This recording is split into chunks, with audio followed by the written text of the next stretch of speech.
माझं नाव ईशा, वय 32. मी एका छोट्या शहरातल्या ऑफिसमध्ये नोकरी करते. माझं आयुष्य साधं, शांत आणि ठराविक आहे. घर, ऑफिस, घर, बस. एक दिवस आमच्या ऑफिसमध्ये नवीन मॅनेजर आले. त्यांचं नाव अभय देशमुख, वय साधारण 40च्या आसपास. बोलण्यात सौम्यता, चेहऱ्यावर नेहमी हलकंसं हसू. ते मोठ्या आवाजात कधीच बोलत नसत. सगळ्यांची आपुलकीने वागायचे. सुरुवातीला ते फक्त माझे बॉस होते. मी नमस्कार केला, ते हसले. मी पुन्हा माझ्या कामात गुंतले. पण हळूहळू माझ्या मनात काहीतरी बदलायला लागलं. मला त्यांच्याशी बोलायला आवडू लागलं. त्यांचा शांत आवाज ऐकायला आवडू लागला.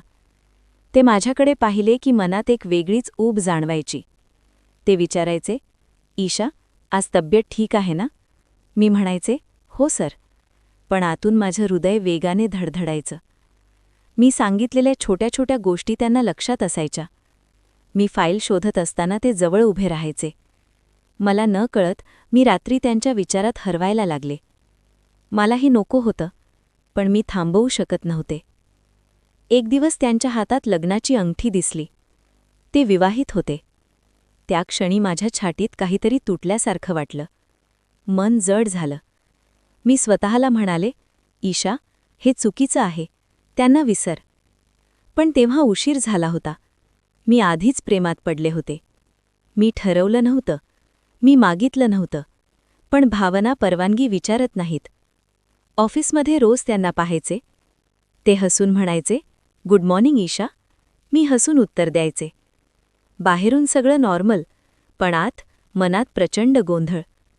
मी मीटिंगमध्ये बसायचे. ते प्रोजेक्टरकडे पाहायचे, मी त्यांच्याकडे.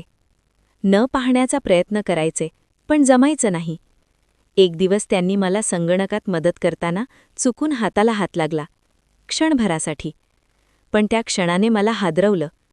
ते म्हणाले, काही झालं का? मी म्हणाले, नाही सर, पण मी ठीक नव्हते. मला माहीत होतं ते दुसऱ्याचे आहेत. त्यांचं कुटुंब आहे, मुलं आहेत. प्रेम नेहमी आनंद देत नाही. कधीकधी ते शांतपणे वेदना देत राहतं. माझ्यासारखं मूक प्रेम. एक शनिवारी मी जवळच्या बागेत गेले. मन शांत करायचं होतं. मी बाकावर बसले. मुलं खेळत होती. संध्याकाळचा मृदू प्रकाश पसरलेला होता. तेवढ्यात एक ओळखीचा आवाज कानावर पडला, अभय. मी पाहिलं, ते तिथेच होते. पण एकटे नव्हते. त्यांच्या शेजारी एक स्त्री होती. त्यांच्या 2 लहान मुलांसोबत. मुलं हसत होती. ते मुलीला उचलून तिच्या कपाळावर किस करत होते. ते फक्त माझे बॉस नव्हते. ते पती होते, वडील होते. त्या क्षणी मला वास्तव स्पष्ट दिसलं. त्यांनी मला पाहिलं नाहीत. मी तिथून निघून गेले. त्या रात्री मी रडले, पहिल्यांदा मनसोक्त. सोमवारी ऑफिसला गेले. डोळे थकलेले होते. ते माझ्या केबलजवळ आले.